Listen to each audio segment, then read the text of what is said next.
My wife, Anna, and I have been secretly married for 7 years. She never wanted to make it public that her husband was involved in the entertainment industry. Then one day, Anna suddenly said she wanted to bring our child to appear on my show. I was full of anticipation, but in the end, I watched helplessly as she held our daughter's hand and became the special guest of a popular young actor. The whole internet was waiting to see me become a joke. The host asked me, "Where are your wife and child?" Under Anna's gaze, I smiled with resignation. My wife just passed away, and I don't want the child. Chapter 1. When Anna appeared on the show, holding Lucy's hand, the live broadcast's viewership skyrocketed. I can't believe it. Is the business mogul Anna Lynn really appearing on a variety show? I heard it's for someone important. It must be for her rumored mysterious husband. Even the Lynn family's little princess is on the screen. I breathed a slight sigh of relief. I thought she had finally come around and was willing to support my work. Before I left the house that morning, she had casually mentioned while applying her lipstick, "Cameron, I'll be on your show tonight." I thought she was coming for me, especially since she was bringing our daughter. So I reached out to greet Lucy, the child I loved to the core. But the next second, it felt like a slap in the face. I watched as mother and daughter walked past me without even glancing in my direction and took their seats as the special guests of the popular actor. "Jake." My hand stopped in midair. In disbelief, I softly called out, "Lucy." Lucy only gave me a fleeting glance before turning her gaze back to her mother. At that moment, I saw a coldness in her eyes that seemed beyond her years, a coldness identical to her mother's. In an instant, a flood of malicious comments surged across the screen. "Cameron, the eternal third male lead, just shamelessly hinted that he's the husband of Chairman Lynn. I think Cameron is desperate for fame. Satisfying. Finally seeing Cameron Sue get slapped in the face. Our Jake is the real deal. Who the hell is this Cameron Sue?" I frowned and looked at Anna. Did she even realize that tonight, her actions would turn me into a joke across the entire internet? Chapter 2. Just as the host was about to direct the conversation to me, a system bug interrupted the live broadcast, causing a few minutes of pause. Anna moved to a corner to take a work call. I followed her and asked, "You promised me you'd come to the show, but then you sit in Jake's guest seat." After finishing her call, Anna responded with a casual indifference. "Cameron, I said I would come to the show, but I never said I'd be your guest. Jake's sister promised to give me a piece of land in exchange for helping boost his appearance. You know I'm a businesswoman, and profit is my priority." "Cameron, you misunderstood." She explained it all so nonchalantly, as if I was the one making a fuss. At that moment, I suppressed the discomfort in my heart and asked her quietly, "Did you not think about how it would look for my wife and child to be someone else's guests? How was I supposed to handle that? Didn't you see the insults from those online trolls?" Anna's expression remained as calm as ever, as if she truly couldn't understand my confusion. "Cameron, if you insist on being in the entertainment industry, you should have a stronger mindset. Why do you care so much about what others say?" A deep sense of helplessness suddenly welled up inside me. In our 7 years of marriage, there had always been an impenetrable barrier to our understanding of each other. I turned to leave, but Anna grabbed my sleeve. "Ron, let's go home together after this." She only called me Cameron when we were having disagreements, as her biggest concession, but I no longer needed it. I shook off her hand and walked straight back to the live broadcast. When the broadcast resumed, the host, with a hint of curiosity, asked, "Cameron, where are your wife and child? Did they come?" Anna looked up, quietly watching me. Under her gaze, I smiled with resignation. "Sorry, they couldn't make it. My wife just passed away, and I don't want the child." Chapter 3. Anna pressed her lips together, her eyes deep and unreadable. The comments on the live stream continued to scroll rapidly. "Has Cameron gone crazy? Couldn't lie his way out, so he's flipping the table. This is hilarious. He doesn't even have a wife." Today, I didn't feel like indulging these netizens. Earlier, I had asked the trusted housekeeper to take a picture from my room. That picture was now uploaded to the big screen. The comments froze for a few seconds, then exploded. "Am I seeing this right? Is that Cameron and Chairman Lynn's marriage certificate? Is Chairman Lynn okay? Not sitting in her own husband's guest seat, but in someone else's? What's wrong with Jake? Inviting someone else's wife and child as his guests? Cameron, bro, I was too loud earlier. I admit my mistake. I'm down on my knees." Everyone else at the scene wore dark expressions. Except for me. I felt much more at ease and continued to explain. "I'm planning to get a divorce, so in my mind, my wife is dead. As for the child, I'm not going to fight for custody. I wouldn't win anyway, so I'm going to act like I don't have a child. I wasn't planning to continue recording this show. Since I was getting a divorce, I would still get a share of the money, enough to cover the penalty for breaching the contract with the show. After living a life of restraint for over 20 years, at this moment, I just wanted to follow my heart and be reckless for once." Chapter 4. As soon as I reached the parking lot, my mother called. She started yelling at me without giving me a chance to speak. Have you lost your mind? Announcing on a live broadcast that you want a divorce. If you get divorced, what happens to your father's business? Our family has relied on the Lin family support for years, don't you understand that? Apologize. Apologize to Anna immediately and beg for her forgiveness. I interrupted her, but today, Anna was the one who embarrassed me. Why do you care who she supports or which young star she promotes? As long as you're Anna's husband, that's all that matters. Your father's shopping mall project has a funding gap, and your brother's esports company just started up. They both need Anna's backing. I couldn't take it anymore and hung up, then turned off my phone. A deep weariness washed over me. To them, my marriage was just a bargaining chip to bleed dry. When I turned around, I saw Anna's petite figure leaning against my car, her posture graceful. Where's Lucy? I sent her home with the driver. I've called off the show. There won't be any trending topics tomorrow either. Calling off the show, removing trending topics, none of that was surprising. As the Lin family's heiress, she had the money and power to make all of that happen. Anna always handled things decisively, with an innate confidence. She even believed that divorce was just something I was saying out of frustration, and that as long as she said a few soft words, I would relent. She lowered her voice in self-mockery. You've made such a scene today. The whole internet is going to laugh at me. I chuckled and threw her own words back at her. Chairman Lin, you should have a strong heart. Why care what others say? Anna froze for a moment, then placed her hand on the car door I was about to open. Are you upset because of Jake? I only did it for that piece of land. I laughed. Anna, do you believe that yourself? When have you ever been short of a piece of land? It's because Jake looks like him, doesn't he? The photo in the hidden compartment of the second cabinet in your study. Not just Jake, even I look like him. That's why you married me, isn't it?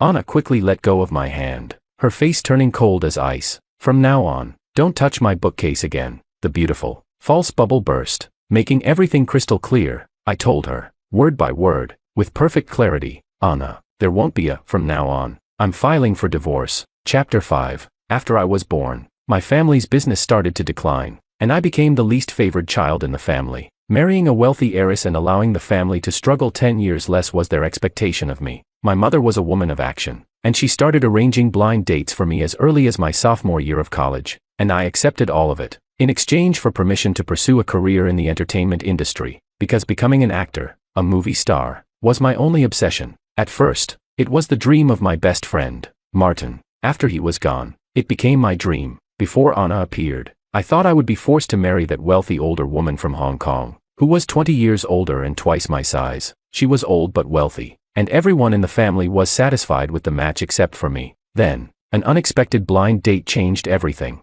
A family like the Lin family, how could they be arranging a marriage with a small, insignificant family like ours? My mom, overjoyed, interrupted my dad's skepticism. Who cares? The important thing is to catch this big fish. On the day of the blind date, I sat in front of Anna like a puppet. At first glance, I admit I was captivated by her beauty and elegance. I was still wondering why someone so dazzling would need to go on a blind date when hot coffee splashed on the back of my hand. The new waiter was apologizing frantically, but Anna had already pulled me over to the sink, carefully holding my hand under cold water. This will make the pain go away quickly. Maybe it was this moment of gentleness that made me feel that marrying her wouldn't be so bad. Later, when the Lin family came to discuss the marriage, my mother was as excited as if she had won the lottery, and I had no objections either. After all, Anna was 100 times better looking than that wealthy woman, wasn't she? After we got married, Anna treated me fairly well. Aside from not supporting my acting career, she was almost flawless in her role as a wife. In our free time, she would accompany me to the highest mountain in Hong Kong to watch the sunrise. She would go with me to drink the best, most authentic Hong Kong tea. We would walk hand in hand through every street and alley of Hong Kong like an ordinary young couple. She told me that she had attended university in Hong Kong, so she had a special attachment to the place. It wasn't until the 7th year of our marriage that I discovered the real reason. She liked Hong Kong because there had once been a him there. Like all the cliched love stories among the wealthy, Anna had a first love who was torn away by her family, and he was dead. That blind date was nothing more than a choice Anna made after taking over the family business and spreading her wings. When I accidentally found that old photograph in her bookcase, everything became clear. On the back were the words, "My dearest Paul," and on the front was a man who looked 70% like me. In that moment, I realized I was nothing but a stand-in. Every sunrise we watched together, every cup of Hong Kong tea we drank, every street we walked through, they were all memories of her and him, not the love I had believed in. Chapter 6. The underground parking lot was so quiet you could hear a pin drop. With a soft click, Anna lit a slim cigarette. Divorce. Aren't you considering Lucy?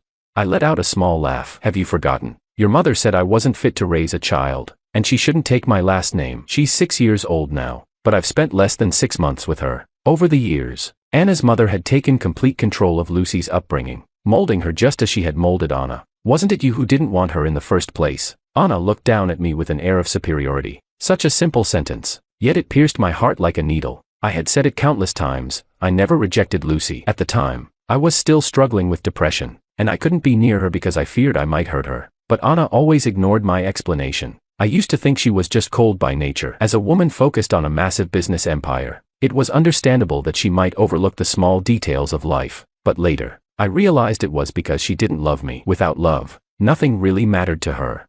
All these years, I remembered every one of their birthdays, but no one ever remembered mine, except Martin. But unfortunately, there is no Martin in this world anymore. Anna sighed lightly. Why don't you cool off for a month? After that, when your anger has subsided, I cut her off. There's no need. I've thought this through. Even now, she believed I was just acting out of emotion. Chapter 7. The day I packed up and left the Lynn family's home, I went to pick up Lucy from school. Even though she saw me, she hesitated for a long time before finally getting into the car. Once inside, she frowned slightly. Dad, don't pick me up from school again. It doesn't look good in front of my classmates. Why?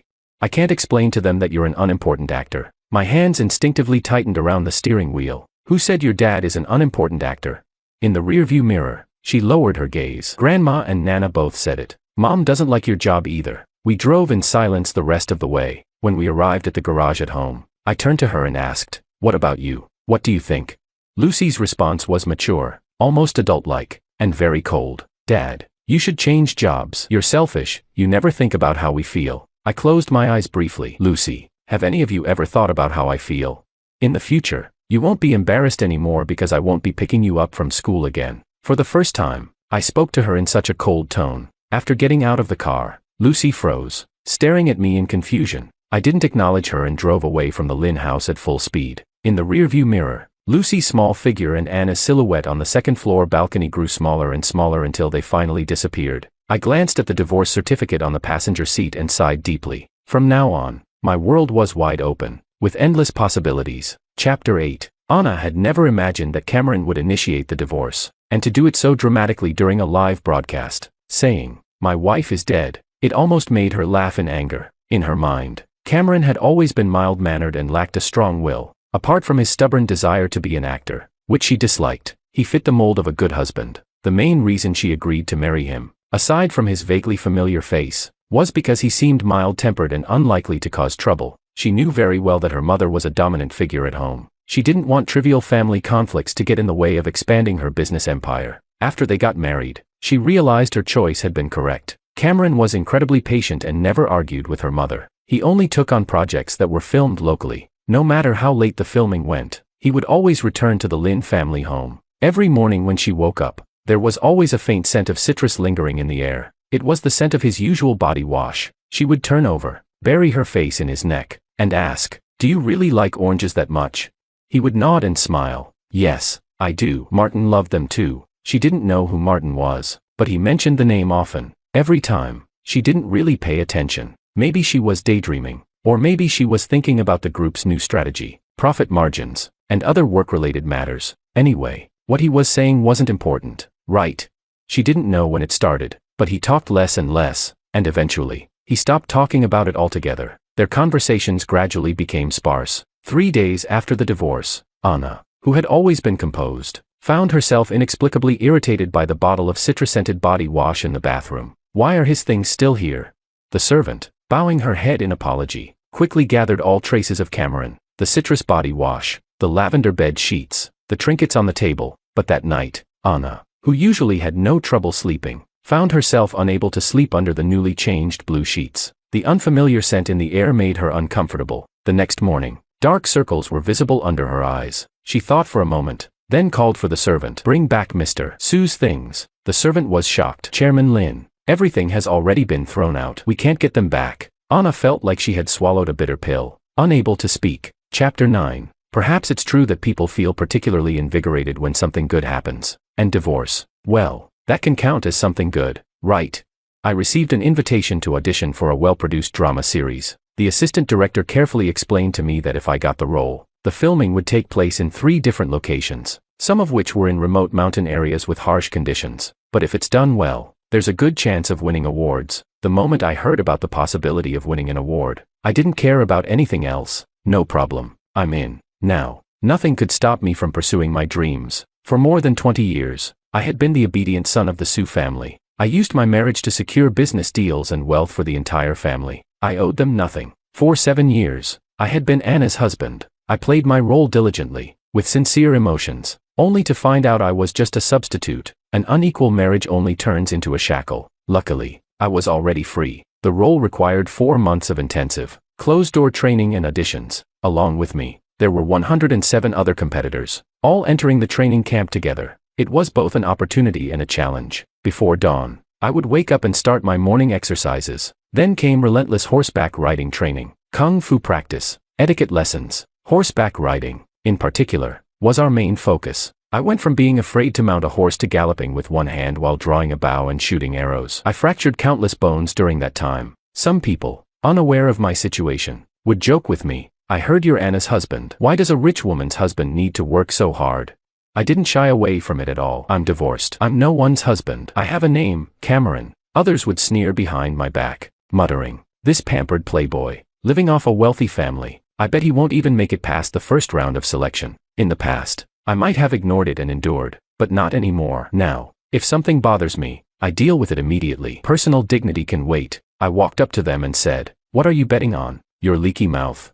Before they could respond, I had already turned around, mounted my horse, and rode off at full speed. At that moment, it felt as if I had trampled all the doubts beneath my feet. There wasn't much time left before the final round of testing. I treated each day as if it had 48 hours, doing what I love. Every second was exhausting but fulfilling. On the day of the test, the sun was shining brightly. I galloped forward, my eyes fixed on the target, and shot an arrow straight into the bullseye. Once could be a coincidence, but when I hit the bullseye 3 times in a row, I knew my hard work had paid off. My overall score was the highest. The bloody marks in my palms were a testament to my success. Is that Cameron? Wow, he's amazing. He totally fits the image of the general in the script. Cameron, you nailed it. Your performance was excellent. At that moment, I felt a surge of emotion, proud to be recognized by my own name. But when I turned around, I saw 2 familiar figures standing outside the training grounds, Anna and Lucy, the mother and daughter I hadn't seen in 4 months. Chapter 10. Under the scorching sun,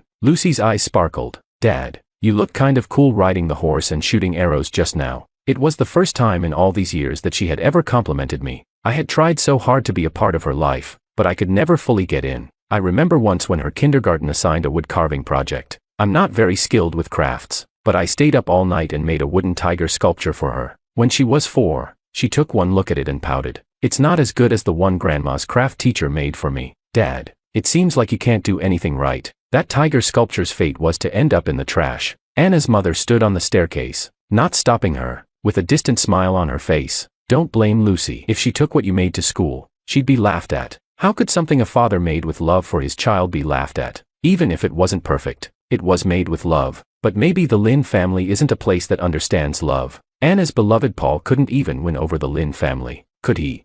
If it weren't for the fear that Anna might remain single for life after Paul's death, Anna's mother probably wouldn't have agreed to her marrying someone like me. My thoughts returned to the present, and I gave Lucy a small smile. I know I'm cool. So what? Despite Lucy inheriting the Lin family's full measure of indifference, she was still just a 6-year-old child, unable to hide her feelings. Grandma was wrong. It turns out your job isn't just about looking good and to pose flirtatiously. Anna's eyes darkened. "Lucy," I laughed. "If your grandma says things like that, she's either mean or just senile." Lucy hesitated for a moment, then whispered, "Dad, my birthday is next month. Will you come home?"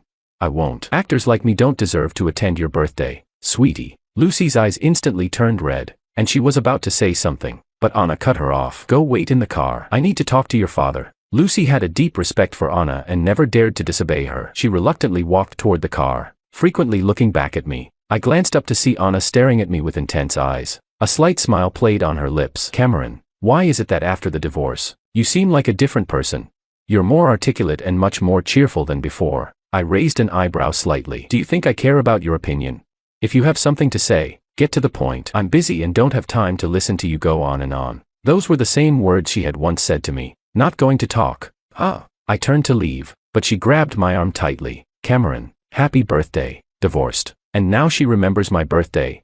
I pried her fingers off my arm one by one. 7 years later, a belated birthday wish, who would be happy about that?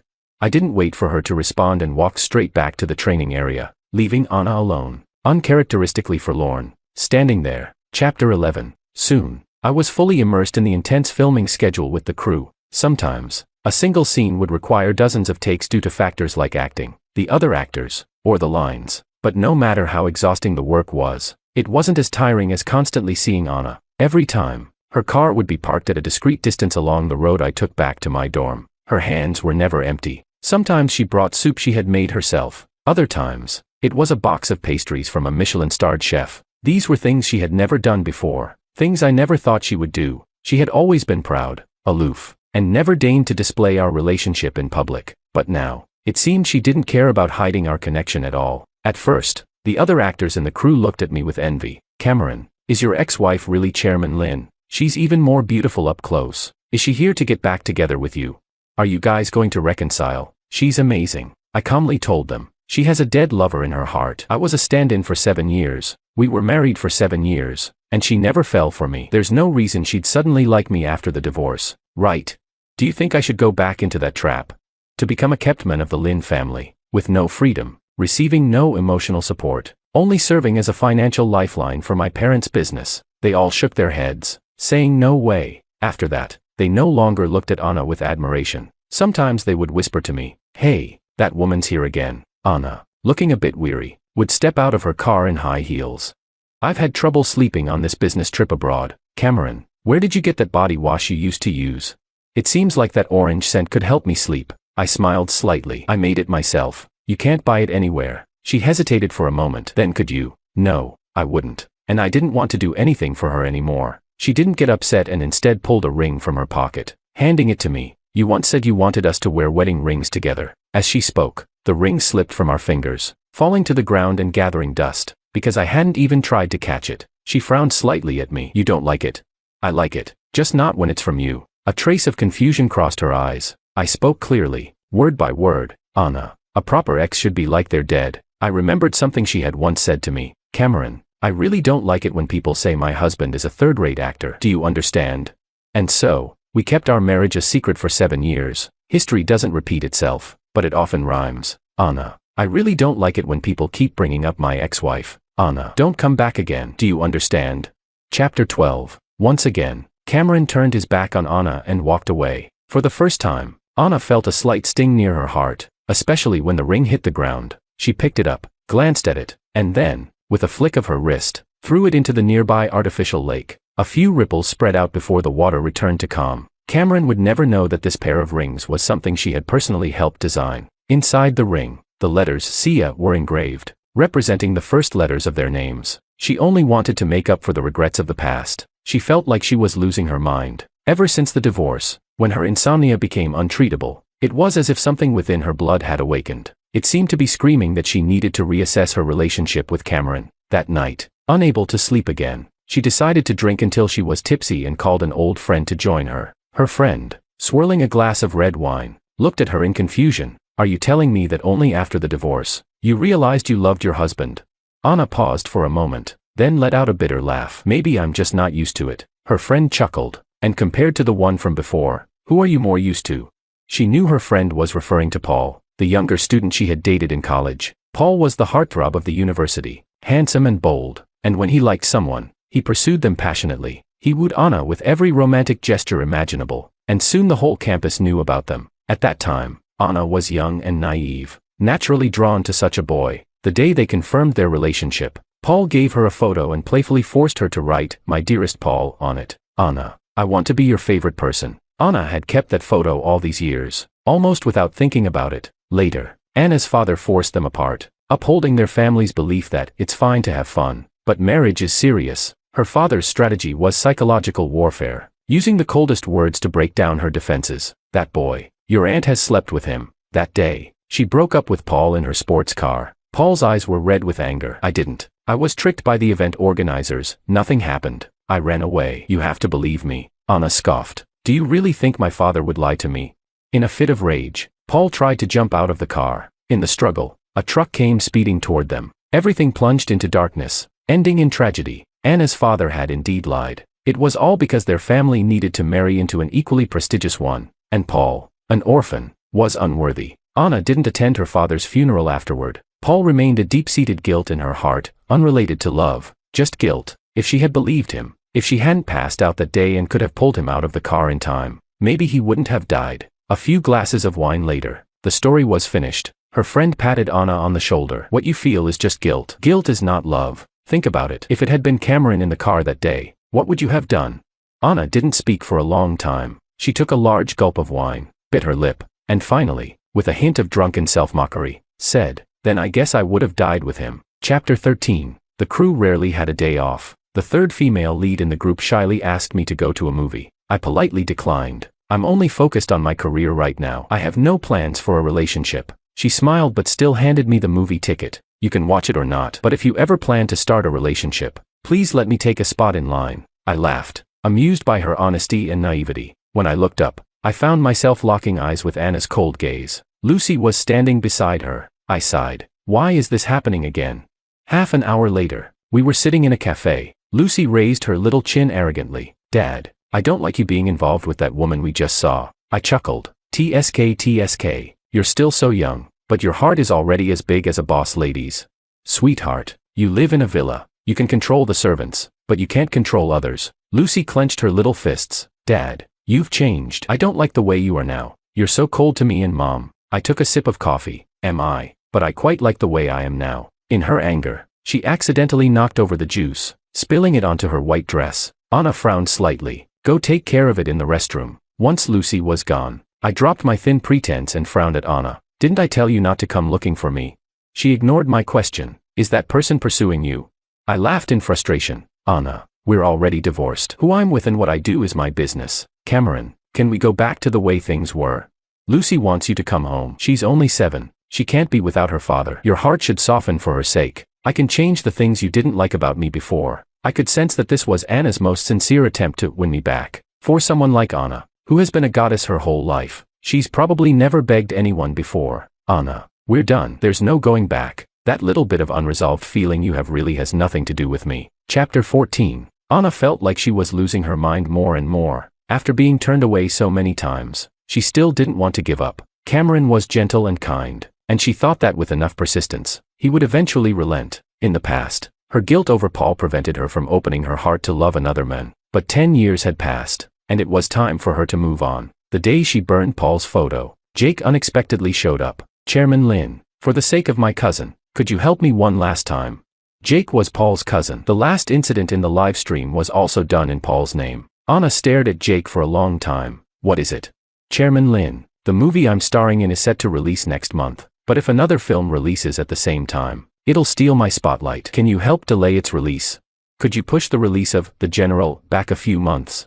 Jake knew very well that Anna had the power to make this happen. This is the power of capital. But Anna didn't know that she would deeply regret this decision later. She called her assistant and instructed them to handle this shady task. The assistant hesitated. "Chairman Lin, the lead actor in The General is Cameron. Are you sure you want to do this?"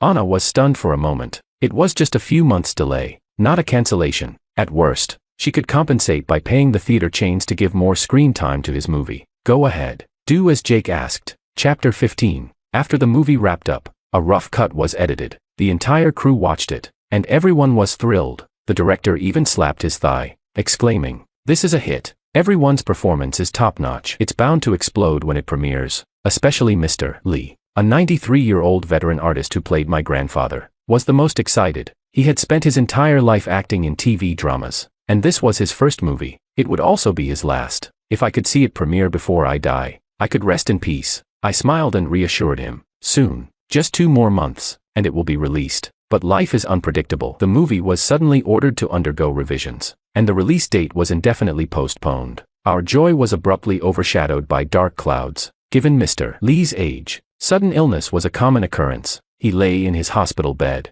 tears welling up in his eyes. If only I could see the movie premiere before I die. But at that moment, the comforting words I wanted to say got stuck in my throat, and I couldn't bring myself to say them. The day he passed away, the movie still hadn't been released. I sat on a bench outside the funeral home for a long time, staring at the dark clouds. I suddenly thought of Martin. When my best friend Martin was nearing the end of his illness, his hair had all fallen out. His family and I were still trying to hide the severity of his condition from him. He raised his thin, bony arm and joked, "Movie stars are supposed to be handsome. I look this ugly. Does that mean I can't be one?"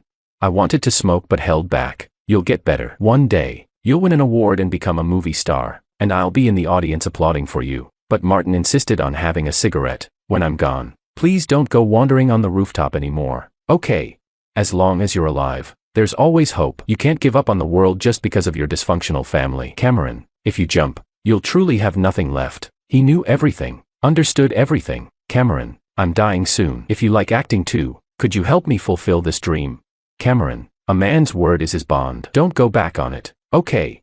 Martin, that clever little guy, he was just afraid I would try to commit suicide again because of my upbringing. He must have thought that once he was gone, there would be no one left to pull me back from the rooftop. He wanted me to live, so I lived. From that moment on, his dream became my dream. But wasn't his regret the same as Mr. Lee's regret?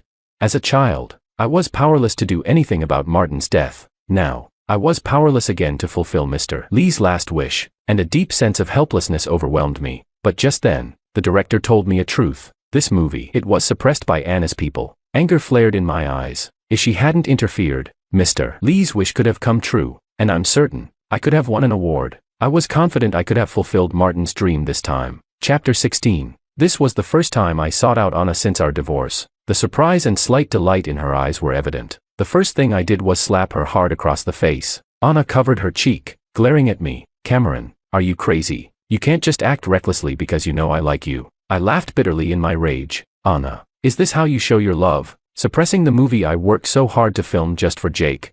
Destroying someone else's dream for your selfish desires?